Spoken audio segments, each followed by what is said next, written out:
Magandang araw guys, at sa videong ito, pag-uusapan natin ang mga senyales patungkol sa nalalapit na kamatayan ng ating mga minamahal na alagang pusa. Ikaw ba ay isang four-parent?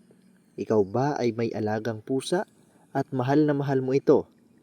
Well, halina't manood at alamin natin kung ano ang mga senyales kung nalalapit ng pumanaw ang ating pinakamamahal na alaga.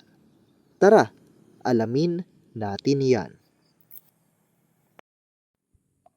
Ang mga pusa, tahimik, malambing, at minsan ay misteryoso. Hindi tulad ng ibang hayop, bihira silang magpakita ng kahinaan. Kaya kung malapit na silang mamaalam, madalas ay hindi natin ito agad napapansin.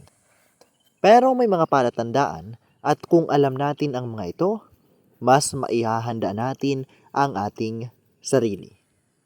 Tara, alamin natin. Una sa lahat, mapapansin mo ang pagbabago sa kanilang ugali. Ang dating malambing mong pusa ay bigla na lang nagiging mailap. Ayaw nang magpakarga, ayaw nang makipaglaro. Madalas, nagtatago na lang ito sa mga sulok ng bahay. Parang may iniiwasan. Ito ay likas sa kanila.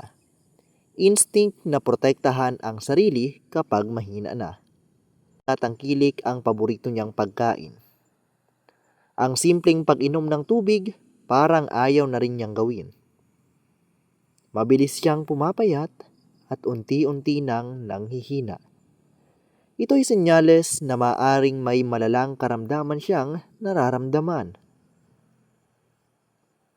Makikita rin sa pisikal na anyo ng pusa ang senyales ng nalalapit na kamatayan. Nagiging mabagal ang kilos, hirap siyang bumangon, hirap siyang lumakad. Minsan, maririnig mong parang hinihingal siya kahit hindi naman tumatakbo. Ang kanyang katawan, lalo na ang mga paa at tenga, ay nagiging malamig. Tila ba unti-unti nang bumibigay ang kanyang katawan. Isa sa pinakakilalang senyales, ang paghanap ng tahimik at lihim na lugar. Ang mga pusa, ayon sa likas nilang ugali, ay lumalayo kapag alam nilang malapit ng wakas. Maaari silang magtago sa ilalim ng kama, sa likod ng mga gamit, o kahit sa labas kung makakalabas sila. Gusto nilang mapag-isa. Hindi dahil hindi nila tayo mahal, kundi dahil gusto nilang tahimik ang kanilang pagpanaw. Kung napapansin mong isa o higit pa sa mga senyales na ito ay nararanasan ng inyong pusa, ang pinakamalaga ay ang pagmamahal at pag-unawa. Bigyan mo siya ng komportabling lugar na tahimik at malinis. Samahan mo siya sa mga huling sandali. Kahit ayaw niyang magpakarga, iparamdam mong nariyan ka lang. At kung kaya, kumonsulta sa veterinaryo para sa tamang gabay. May mga pagkakataong maaari pang mabigyan ng lunas, pero kung hindi na, ang makasama ka sa huli ay sapat na para sa kanya. Ang pusa ay hindi lang alaga. Sila ay miyembro ng pamilya.